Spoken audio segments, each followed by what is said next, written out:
Hello. Oh, hello. So, what a day. As you can tell from my attire, it's got a little crisp. I think we got below freezing briefly for the first time yesterday. It's a little chilly today, but lovely. And this is the first of 4 videos in the fall series of videos that I've been very excited to make for you guys. Yeah, that was always my goal. I didn't think I was going to be here longer than a year. There's no guarantee I'm going to get to run this back next year. There's so much work to be done, and I'm having so much fun here at the Pier Cove Sanctuary that I'm hoping I can run it back one more year. Because I have a feeling if I get one more year of this, I can have this place looking like I dream and vision it being. And I feel really fortunate that I've been able to be here for this past almost year and a half. And I'm very excited. My goal was to get up 3 sets of videos, one in the spring, which is online, one in the summer, which is online, and one in the fall, which I'm making now. So the spring set of videos was 4 videos. The summer set of videos, if you realize online, did not have me repeat the walk around the house because nothing had changed. But because now we are entering the golden window when the leaves are starting to turn or have turned, I'm going to do all 4 walks. The same 4 videos, same 4 walk videos essentially that I did in the spring back in May. So, yeah, and as far as the golden window goes, there's not much rainfall this year. So a lot of the trees, the maple trees, turned quickly and the leaves have already fallen. About 2/3, maybe 3/4 of the leaves still have yet to turn or are turning or are still on the trees and have turned. But it's still gorgeous, and I have a feeling, you know, they're going to turn quick here and then all fall. So I had a sparkly day today, and I thought today would be the day I'll just do it. So this is not quite as glowingly majestic as far as fall foliage is concerned as you can get here, as what we had last year for sure, but it's still quite gorgeous.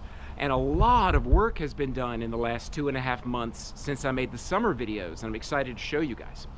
So, I'm going to go ahead and do that now. So this is going to be the house loop, the second one. The first one was in the spring, so I'm going to walk the house loop and then close this video and we'll move on from there. All right, so to start here, we're at the house. I'm kind of close to the house, so you can kind of see the house. A similar perspective, at least, to what I showed you at the beginning of the house loop video from 6 months ago. But what I wanted to show you here as I pan slowly around past the unsightly garbage cans was this. In the house loop video 6 months ago, there was a 2-spurred dead cherry right over there on the easement we're about to walk on, and I cut them down and I split them by hand, and I got these firewood racks. So when they're wet, they glow red. So unfortunately, that's not the case. I guess if it was wet, the trade-off for that is it would be kind of a gross day. So I'll take the sunshine as opposed to the glowing red firewood. But it was really knotty and gnarly wood. It took several days to split, and I got essentially 1 cord of nicely split firewood. Each of those is half a cord. And then all the knotty stuff that's left over, I just piled over there to burn this winter. But that's lovely, and I made that pad. I dug that out and dropped a bunch of wheelbarrows of stone there, river stone, and packed it down. Really quite lovely, quite lovely. So that's the beginning of this walk. I wanted to show you guys that. And you come down the driveway here, and a lot has been done. The tennis court fence was ripped out and the tennis court was redone. So the tennis court is really nice now. It's some new high-tech stuff that cracks seal themselves from underneath. So it's like a 20-year court. It's really nice, and they got rid of the fence because it was kind of an eyesore. But I'll show you that more at the very end of the video, because that's where we're going to end up after this walk. So see, hey, look how sparkly. Look how sparkly. This is what you get here on a sparkly day. So this is, as I mentioned in previous videos, the easement that the public uses to get to the Pier Cove Ravine Trust trail system, which is right up here. The Pier Cove Ravine kind of goes in a big L from Lake Michigan all the way over there, and the ravine runs all the way behind the house here, and then over there is a bunch of land for the Pier Cove Ravine, and there's a big loop there.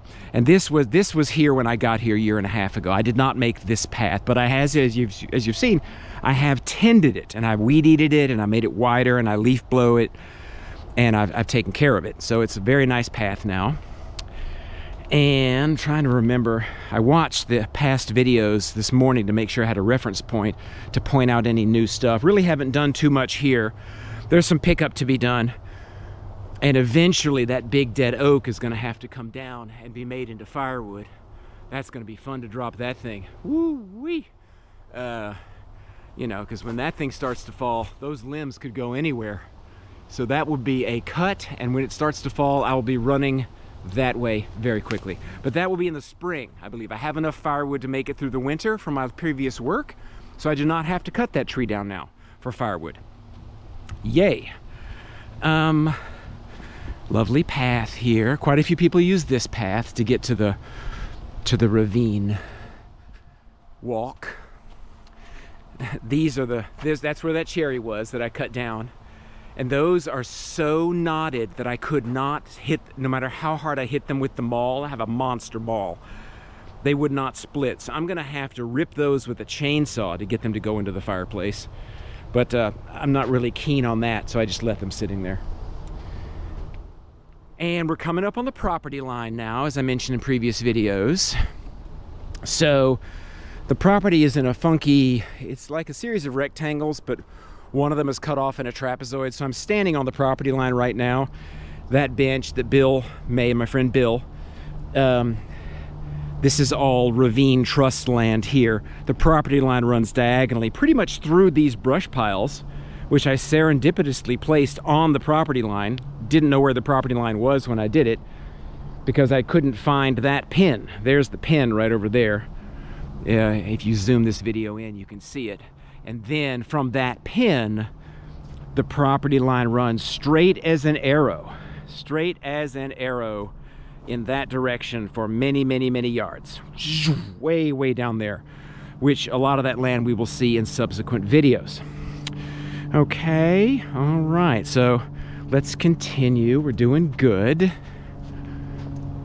And now we're on the upper loop trail is what this is called for the Ravine Trust land. This corner, as I mentioned, when I first visited this place in 2009, didn't know anything about forestry, didn't know anything about woods clearing or peace garden making or forest artistry or whatever it is that I do. I don't know what you'd call it.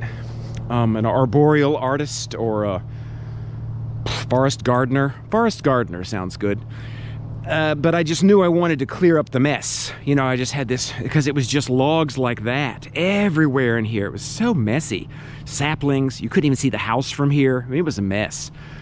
And even though this is Ravine Trust land, everyone walks past it, and I just decided to make it lovely. And I think I succeeded. So the upper loop trail heads to the right here, which we've seen in past videos. One day maybe I'll make a video of that loop. It's quite a lovely loop. And of course, here's the ravine proper, which runs all the way to the highway that way. And there's a stream, as you can see down there, that meanders beautifully through it, gorgeously through it. And there are all these amazing trees down there, huge trees. That's a hemlock, that's an old hemlock right there. And just some magnificent trees all through the ravine down there. And there's a little path that goes down there too, that connects to this same trail system we're on. This goes behind the house now. This is another easement spur that the neighborhood uses still to get to the Ravine Trust upper loop. The public walk there. And we'll walk its length and make it back to the house here. This was, I think, the very first pile I made a year and a half ago. Yeah, I think that's right. And as I mentioned in previous videos, I thought this was as far as I was going to get away from the house because I couldn't see anything. You know, it was all choked out. You couldn't see anything in here. And so these two piles I made. And then as I moved along, now they are very close to the house because I didn't know how much work I was going to be able to get done. But they are both melting down nicely. As you can see, they're getting nice and flat. And which is what the piles do. They're home to hundreds of animals. And then the rodents and the house wrens and all those animals get in there and just love it up. And their population booms. And then because it's so beautiful and open like this, the predators come in. So we've got a Cooper's hawk here. I just saw an owl a couple of months ago who's living here. You've got coyotes roam through. I saw 2 foxes 2 mornings ago. So everyone's happy, right? Everyone's happy. It's good. It's a good thing. So there's the house, and here's the lovely path. And here is, I've used about 1/3 of the firewood that I split from 2 dead oaks back on that promontory we just passed. And that'll easily be enough firewood for this winter. I cut that firewood primarily for people to use in the fire pit, but no one's really been using the fire pit. So I'm just heating this winter myself. And whenever anybody comes to visit, they'll make fires in the fireplace inside up there. And, you know, we just bring the wood in from here. That's oak. That's red oak and white oak. So that's good firewood. And I'll burn it, and then once it's out, I'll cut down that oak I just showed you, and I'll refill this entire rack, probably about 6-8 feet tall, probably, by splitting that entire oak tree that I showed you earlier. Moving along. See, look at that. Look at that. That's an oak. That's an oak tree. That's a red oak. Give me a break, right? Come on. So that's just over the property line on the Ravine Trust land. Just everywhere you look, monster trees. Like there's a sassafras down there that's 4 foot in diameter. These American beeches are incredible and really old. There's another sassafras 4 foot in diameter. I mean, old trees in there, old trees, which to me says that when they clear cut all of this land up here that I'm standing on 130 years ago to rebuild Chicago when it burned down, they didn't go in here. They didn't go into the ravine, probably because it was a logistical nightmare to get the wood out. And they left the trees, thank God, and they're just humongous. One of these days I'll do a walk down there in the ravine and give you a little POV of how majestic those trees are. Heavens to Betsy. But yeah, I've done almost no work back here since I made the spring video of this path back in May. Oh, by the way, today's date. What is today's date? October 26th, 2025. I'm making these videos for the fall series. So, you know, this was already done 6 months ago, almost 6 months ago. This promontory was cleared. All this land was cleared. I cleared all this. This was all done. And, you know, now it just glows a little different because the leaves are starting to turn. So, like, the maples have mostly turned or are starting to turn. The oaks are just now starting to turn. And then the American beeches always turn last, so they're still green. But it's really difficult to catch everybody turning at the same time. And so and if you wait too long, especially after a droughty year like we just had, you'll have a big storm come in and all the leaves will be gone in a weekend. So I just said, I'm just going to do it and make the videos today. Yep, so very nice, very nice. Here's that lovely bench. Part of the Ravine Trust Trail System, bench system. It's a nice place to sit.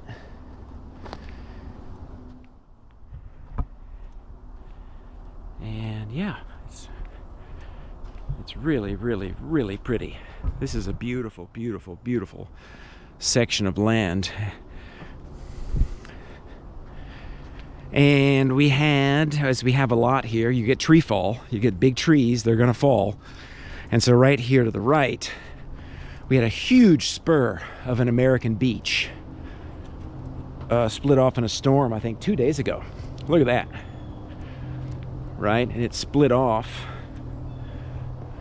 from right up there. See how it kind of rotted right there at its apex, at its juncture right there, that rotted out portion.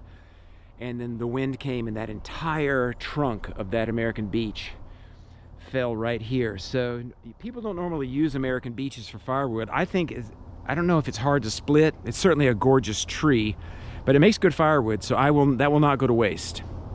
I will come in here with the chainsaw in a few days and cut that into 16-inch sections and let that cure for a year, and then that will provide heat. So good. This hasn't changed from the last video. That is a lot of the work that I did here, you know, 8, 10, 12 months ago. All the cutting I did of dead pine trees, I threw them down here to solidify that bank. This was going to be a new easement because the old easement for the neighborhood cut really close to these houses, and no one liked it. It was way too close. And so this is the property line for the Ravine Trust. This is private landowners. This is the Ravine Trust land. So I put a new easement here that kind of goes down the hill and connects into the ravine down here, just to see if the Ravine Trust folks liked it. They are not sold on the idea yet because it would require them to come in and build steps, railroad tie steps, a lot of them. It would be gorgeous if they did. But this path may not come to fruition. That is for the Ravine Trust people to decide. But I did my part. I cut it in. So maybe they'll use that. But then here we have the corner of my neighbor. So I'm crossing the property line now briefly onto the neighbor's land. My lovely neighbors, who I like very, very much. I will not say their names to preserve their privacy. They have 3 lovely dogs, and they're great people. So these 4 emerald giant arborvitae are doing really well. I'm going to keep spraying them, and in about a week or 2, I'm going to get burlap. And I have to burlap them for the winter because when the deer get really hungry in the winter, they will eat arborvitae. But they have survived brilliantly. And they've gotten noticeably bigger, I think, from when I planted them, even though this is the first season. So that's nice. And I'll burlap them in a couple of weeks, and they'll survive the deer in the winter. And then I'll have an unburlapping ceremony in April, and away they'll go and grow some more, which will be nice. My throat is a little raspy. I apologize. It's still very polleny and dusty. I've been doing a lot of work. Here is still the biggest critter house I've ever made. It's humongous, and its fresh branches on top of it are from the limbs that I pruned in the gazebo garden, which I'm about to show you. Excuse me. So that's nice. That's home to probably thousands of my animal friends live in there. And the deer still come and hang out over here. And you can see the carpet of leaves over there. I'll show you more in a minute. There's some trees that have fallen and made it really gorgeous. And like this tree is starting to turn. So it really is getting real pretty. And maybe if I get to stay here another year, maybe next year, if there's a normal amount of rainfall and we get everyone to turn at the same time, I might be able to catch the golden window effect next year, in next year's series of videos. But it's still lovely. Oh, I did this. I've knocked out all the weeds here in the front. And the last time you saw the gazebo garden was 2.5 months ago, and I'd put 8 yards of mulch down around the gazebo. I ordered 26 more yards of mulch, which if anybody knows, that's 2 dump truck loads. And I put it right here, and I shoveled it 1 wheelbarrow at a time, and I took the weeds out here and made this a nice flower bed here in the front to make this classy. Those rhododendrons are going to grow in 5 to 7 years and fill that space with flowering rhododendrons. And I think I'm going to get 2 boulders, a big boulder here and another big boulder here to anchor that garden. And then I can do some various perennial deer-resistant plantings in here to kind of go with this redbud tree and these 2 hemlocks, which is so lovely, and these rhododendrons, which bloom beautifully in the spring and the summer, early summer. So now we'll take this path like we did 6 months ago, and I'll show you what I've done here, which is quite a bit. Here are all the birds eating my grass seed. Come on, birds.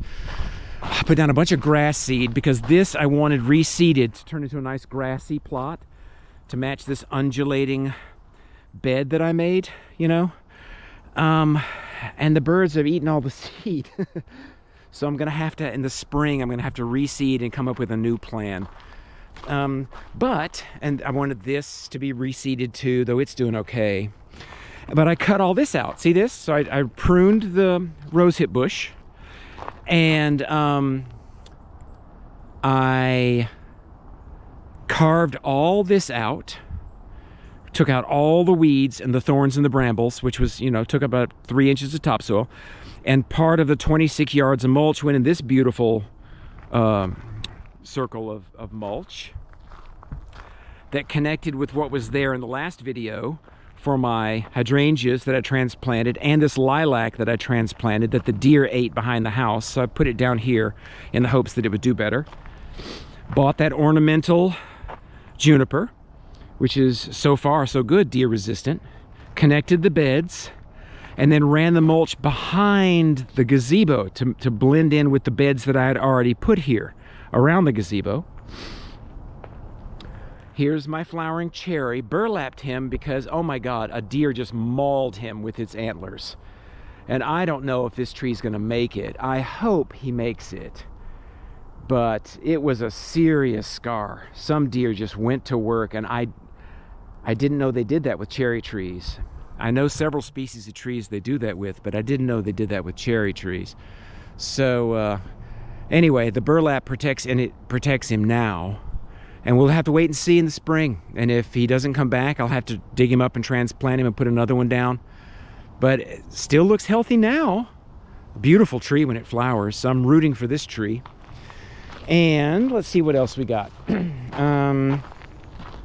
Rose bush is still doing good in the cage. I'm going to let it go one more year, assuming I stay here another year, and let it get twice as big before I remove the cage. Planted those 3 boxwoods recently to kind of add a little form to this flower bed.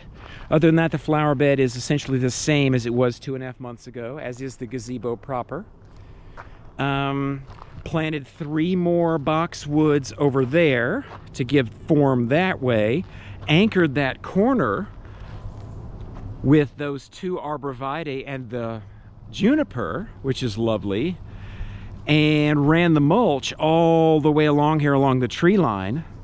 Really interesting that when the rain comes off the tennis court, it's so powerful that it makes this rivulet. See how it washed the mulch away there in that rivulet? So I'm not going to fight that. I'm going to dig that out with a mattock. I'm going to put river stone in that, and that's going to be a beautiful undulating drainage channel. That's one of the next projects I have to do. It'll be quite lovely, actually. It'll be actually really lovely. So now this incredible flowing flower bed around the gazebo and over there by the rosehip bush is ready for some real planting work, and it could be really something else.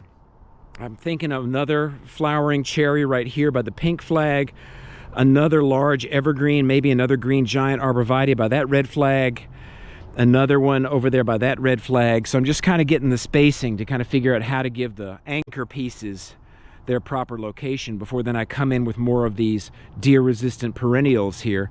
But this is going to turn into really something else, and ideally I would finish all these plantings, and then there would be an ornamental, gorgeous, corniced wooden fence around the whole thing.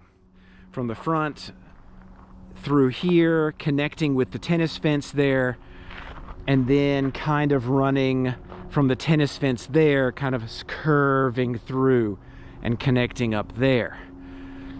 And it would become like a little private beauty garden, you know. It could be something. It's just a vision. I don't know if that's ever going to happen, because that is a monstrous expense, but you never know. The last 2 things to mention here are this plot around the pump here of grass, which is not really grass, it's just dirt and weeds. And this teardrop here is all going to get in the spring planted with Russian sage, which is this plant right here. And that's going to grow all in, and so for 6 to 7 months of the year it's going to be a beautifully smelling purple flower, and it's only going to be you know, barren, I think for like 2 months a year, 1 month a year. And this will take care of this area here. And then I've got the tennis court. We're back to the house, and this is, I put down 6 yards of river stone. I dug a trench out where the fence used to be so the stone wouldn't bleed away, and dropped in 6 yards of river stone to kind of aesthetically anchor the tennis court. And then eventually there's going to be some plantings here on this corner to anchor it in, some plantings on that corner, some plantings on each side of the walkway there. I'm thinking another flowering cherry with that pink flag right there would be lovely. And then I'm going to anchor that corner over there. And then there's going to be a deck here that's going to be about a 10 by 50 deck with a little shed for equipment, and then a couple of tables for people to sit at next to the tennis court. So anyway, that's that. That's that. Is that that? Let me turn around here. Slow pan, slow pan. I did it. Okay, hi. So, that's that. That is the house loop. Well done. And it was a little shaded. The light wasn't quite as sparkly, but I think you got a feel for the sparkliness here. And as we move on with the videos through the day and the sun continues to rise, it'll get more and more and more brilliant. So that was the house loop. I'm going to close this video, and the next video will be the inner loop, we call it, the one that runs parallel with the driveway. Yeah, that's it. Peace out. Love you guys. And bye-bye. Bye. Turn this off. And bye.